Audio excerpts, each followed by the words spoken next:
छात्र संघ के चुनाव में अखिल भारतीय विद्यार्थी परिषद को काफ़ी बढ़त मिली। सत्ता होते हुए भी कई जगह कांग्रेस को, एनएसयूआई को शिकस्त खानी पड़ी।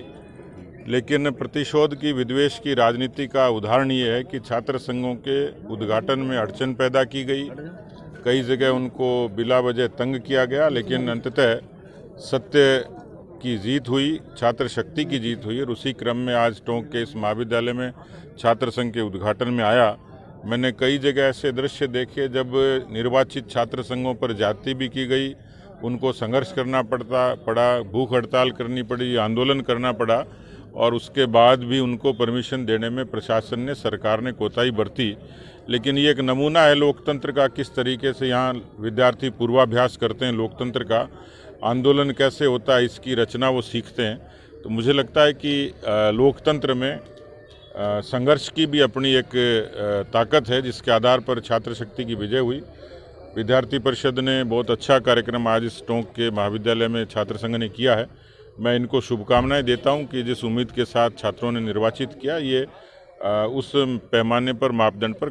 देखिए, अशोक गहलोत की सरकार ऐसी है कि जब सांप निकल जाए और लाठी पीटते रहो, तो जो काम उनको 2018 में करना चाहिए था उसकी चर्चा वो आज कर रहे हैं। यानी 4 साल निकल गए, रोजगार के नाम पर, कर्जा माफ़ी के नाम पर ठगा गया किसानों को, नौजवानों को, और अब ये कह रहे हैं कि हम बड़ा पॉपुलिस्टिक बजट लाएंगे, 500 रुपये में सिलेंडर देंगे, रोजगार का पिटारा खोलेंगे।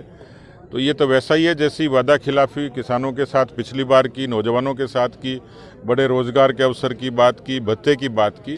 तो मुझे लगता है कि जो अशोक गहलोत जो बजट पेश करेंगे उसमें केवल लोक लुभावन बातों के अलावा कुछ होगा नहीं, क्योंकि धरातल पर उतारने के लिए उनके पास उतना समय होगा नहीं। देखिए सर, लगातार सवाल उठाए जा रहे हैं पीएम मोदी और अडानी के बीच के कनेक्शन को लेकर। लगातार कांग्रेस हमलावर है केंद्र में, किस तरीके से देखते हैं? देखिए, मीठा मीठा गप गप और खारा खारा थू थू, ये कांग्रेस की फितरत रही है। ऐसा होता तो फिर 60,000 करोड़ के एमओयू के लिए अडानी को यहाँ किस लिए बुलाया था अशोक गहलोत ने।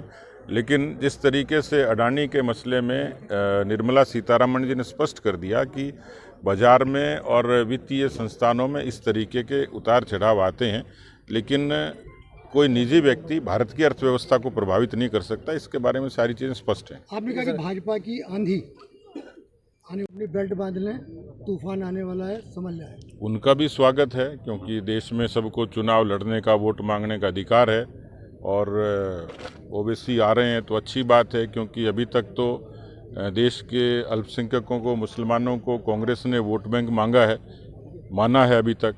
यदि दूसरी पार्टी आकर उनको भरोसा देके उनके कल्याण के लिए उनको आश्वस्त करे, अच्छी बात है। लेकिन मुझे लगता है कि मोदी जी ने सबका साथ, सबका विकास, सबका विश्वास और सबका प्रयास में ये सब चीज़ें शामिल हैं।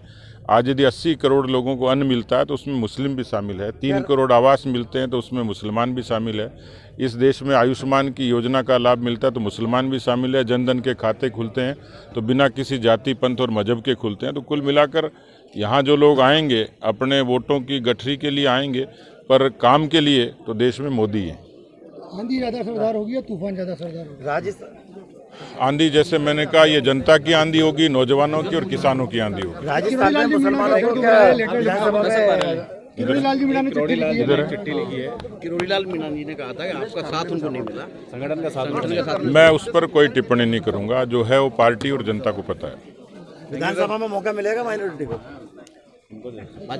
अभी भाजपा से टिकट के लिए, जैसे मैंने कहा ना, हम तो कोई जाति, पंथ और मजहब की सीमाओं में नहीं है। जो जीतने के जिताऊ और टिकाऊ होगा उस पर दांव लगाएंगे।